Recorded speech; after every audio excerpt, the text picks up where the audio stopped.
అన్నం పెట్టదు. మనం పోరాటం చేయకుండా ఏ ప్రభుత్వమైనా అంత సామరస్యంగా పరిష్కారం చేసే పరిస్థితి కనబడతలేదు. గత అనేక దశాబ్దాలుగా పనిచేస్తున్నటువంటి కార్మికులని ఉమ్మడి రాష్ట్రంలో అయితే ఆంధ్ర పాలకులు కార్మికుల యొక్క శ్రమను దోచుకుంటున్నారు. ఎక్కడ లేని విధంగా కొత్త కొత్త పేర్లతో కనీస వేతనాలు ఇవ్వకుండా, రెగ్యులరైజేషన్ చేయకుండా, కార్మిక హక్కులేవి వర్తింపజేయకుండా కార్మికులని ఇబ్బందులకు గురి చేస్తూ ఉన్నారు. అదే తెలంగాణ వస్తే మన నిధుల్ని మనం వాడుకోవచ్చు, మన ఉద్యోగాల్ని మనం సంపాదించుకోవచ్చు, మన వనరుల్ని మనం పొందవచ్చు అనేటువంటి నినాదంతో పోరాటం జరిగింది. అందులో కూడా మీరందరూ చాలామంది భాగస్వామ్యం అయ్యారు. ముందు బాగా నుండి పోరాటం చేశారు. తెలంగాణ వస్తే మన సమస్యలకు పరిష్కారం దొరుకుతుందేమో అనేటువంటి ఆశతో ఉన్నారు. కానీ ఏం జరిగింది? ఎక్కడేసిన గొంగడి ఎక్కడే అన్నట్టుగా 10 సంవత్సరాలు కేసీఆర్ గారు ఈ రాష్ట్రాన్ని పరిపాలించి ఈ రాష్ట్రంలో ఉన్నటువంటి కార్మికులకు సంబంధించినటువంటి కాంట్రాక్ట్ అవుట్సోర్సింగ్ విధానాన్ని రద్దు చేయలేదు. మనల్ని కొంతమందిని ఆర్టిజన్ పేరుతోటి పేరు మార్చినా ఏ రకమైనటువంటి సౌకర్యాలు లేకుండా ఇప్పటికీ కొనసాగుతూ ఉన్నారు. మరి ఒకవైపు సుప్రీంకోర్టే సమాన పనికి సమాన వేతనం ఇవ్వాలా, సమాన హక్కులు కల్పించాలని సుప్రీంకోర్టు తీర్పు ఇచ్చినప్పటికీ వాటిని అమలు జరపటంలో ఇంతవరకు కేంద్ర ప్రభుత్వాలు కానీ రాష్ట్ర ప్రభుత్వాలు కానీ పట్టించుకోవట్లేదు. ఈరోజు మీ సమస్యలు అనేక సంవత్సరాలుగా ప్రతి నాయకుడికి, ప్రతి అధికారికి ఎన్నో మార్లు విన్నవించుకున్నారు. న్యాయమైనటువంటి డిమాండ్లని పరిష్కారం చేయమని అడుగుతూ ఉన్నారు. మరి ఏమైంది? ఎందుకు పరిష్కారం కావట్లేదు? ఎందుకు ఇన్నిసార్లు సర్కిల్ ఆఫీసుల ముందు లేదా జోన్ ఆఫీసుల ముందు ఎందుకు మనం ఆందోళన చేయాల్సి వస్తుంది? ఎందుకు ఇంత ఎండున్నా ఇన్ని ఇబ్బందులు ఎదుర్కొంటూ రోడ్ల మీద కూర్చునే పరిస్థితి వచ్చింది? మనం ఆలోచించాల్సినటువంటి అవసరం ఉంది.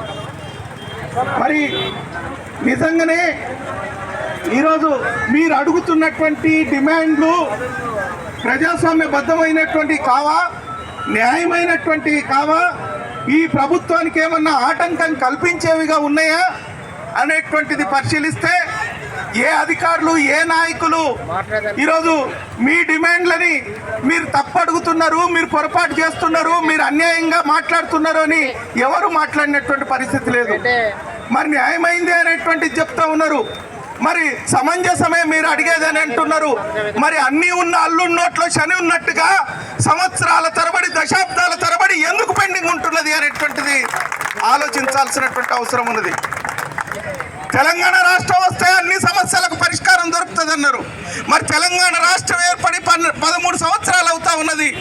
మరి ఎందుకు విద్యుత్ కార్మికులు, ఆర్టిజన్ కార్మికుల యొక్క సమస్యలు పరిష్కారం కావట్లేదు అనేటువంటిది పరిశీలిస్తే ఈరోజు ఏ ప్రభుత్వాలు వచ్చినా పెద్ద పెద్ద కాంట్రాక్టర్లకు, పెద్ద పెద్ద కంపెనీలకు వేల కోట్ల రూపాయలు, లక్షల కోట్ల రూపాయలు దోచిపెట్టడానికి సిద్ధపడుతున్నాయి తప్ప శ్రమ చేసేటటువంటి వాళ్ళకి, కార్మికులకు న్యాయం చేయటానికి, కనీసమైనటువంటి భద్రత కల్పించడానికి, కనీస వేతనాలు ఇవ్వటానికి, వాళ్ళ యొక్క ఉద్యోగ భద్రతని చూపెట్టడానికి మాత్రం మనసు ఒప్పట్లేదు. ఎందుకంటే అన్నీ బాగుంటే ఇక మనం ఎందుకు వాళ్ళ చుట్టూ తిరుగుతాం? అన్ని సౌకర్యాలు కల్పిస్తే ఇక మనం వాళ్ళకెందుకు ప్రాధేయపడతాం? కాబట్టి వీళ్ళెప్పుడు మా కాళ్ళ కింద అణిగిమణిగి ఉండాలా, వాళ్ళ జుట్టు మా చేతిలో ఉండాలా, మేము ఆడిచ్చినట్టు వాళ్ళు ఆడాలా అనేటువంటి ఒక కుతంత్రం ఈరోజు ప్రభుత్వంలో, అధికారుల్లో కనబడతా ఉన్నది. ఇది న్యాయమైంది కాదు అనేటువంటిది మేము భావిస్తూ ఉన్నాం. అందువలన ఈరోజు విద్యుత్ ఆర్టిజన్ కార్మికులు జేఏసీగా ఏర్పడి ఐక్యంగా తమ హక్కుల కోసం చేసేటువంటి పోరాటానికి సిఐటియు అండగా నిలబడాలని రాష్ట్ర కమిటీ నిర్ణయం చేసింది. కార్మికుల యొక్క న్యాయమైన డిమాండ్లను పరిష్కరించాల్సినటువంటి బాధ్యత ఈరోజు రాష్ట్ర ప్రభుత్వం మీద ఉన్నది.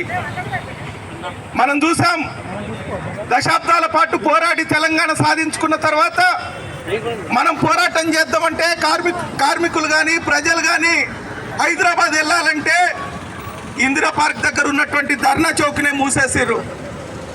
ఇప్పుడు ఈ ప్రభుత్వం ధర్నా చౌక్ మేము తెరిచినామని చెప్తున్నారు తప్ప అక్కడికి ఎవడైనా పోదాం, కొట్లాడదాం, మన సమస్యల్ని అడుగుదాం, ప్రభుత్వానికి తెలియజేద్దామంటే ముందే అరెస్టులు చేసి నిర్బంధాలు చేసి నోళ్లు మూయించడం కోసం ప్రయత్నం చేస్తూ ఉన్నది. వాళ్ళేమో ముందు మీకు కొట్లాడే హక్కే లేదు అనేటువంటి చెప్పిర్రు. వీళ్ళేమో ఏం కాదు వీళ్ళేమో కొట్లాడేటువంటి వాడికి నువ్వు బయటకు వెళ్ళడానికి లేదు, ఇంట్లో ఉండి చెప్పుకో అని మాట్లాడుతూ ఉన్నారు. కాబట్టి ఈ రకమైనటువంటి ప్రభుత్వం, అది బీఆర్ఎస్ఆ, కాంగ్రెసా, కేంద్రంలో ఉన్నటువంటి బీజేపీ, ఈరోజు విద్యుత్ రంగాన్నంతా ఇప్పటిదాకా ఆయా రాష్ట్రాల పరిధిలో ఉన్నటువంటి ఈ విద్యుత్ బోర్డులు, కానీ కేంద్ర ప్రభుత్వం నూతన విద్యుత్ చట్టాన్ని తీసుకొచ్చి ఈ దేశంలో ఎక్కడ విద్యుత్ రంగం ఉన్నా అదంతా కేంద్రీకృతమై ఉండాలి, కేంద్ర ప్రభుత్వం ఆధీనంలో ఉండాలి అనేటువంటి పద్ధతుల్లో ఈరోజు చట్టాలు తీసుకొచ్చింది.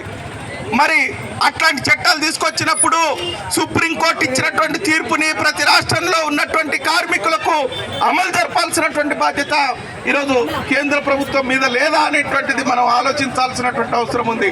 కాబట్టి ఇట్లాంటి అనేక హక్కుల కోసం అడగకపోతే మన గురించి ఎవడు మాట్లాడే పరిస్థితి లేదు, పట్టించుకునేటువంటి పరిస్థితి లేదు. విడివిడిగా కొట్లాడితే మన బలం సన్నగిల్లేటువంటి పరిస్థితి ఉంది. కాబట్టి ఐక్యంగా మీరు తీసుకున్నటువంటి నిర్ణయం రాబోయే కాలంలో మిగతా కార్మిక వర్గానికి ఒక గుణపాఠంగా, మార్గదర్శకంగా ఉంటుంది. మీరు చేసే పోరాటం న్యాయమైంది, మీ హక్కుల కోసం మీరు పోరాడేదానికి సిఐటియు మీకు అండగా ఉంటుంది, సంపూర్ణ మద్దతు తెలియజేస్తుందని మీ అందరికీ విజ్ఞప్తి చేస్తూ సెలవు. థ్యాంక్ యూ రమేష్ అన్న, మీకు చాలా చాలా ధన్యవాదాలు.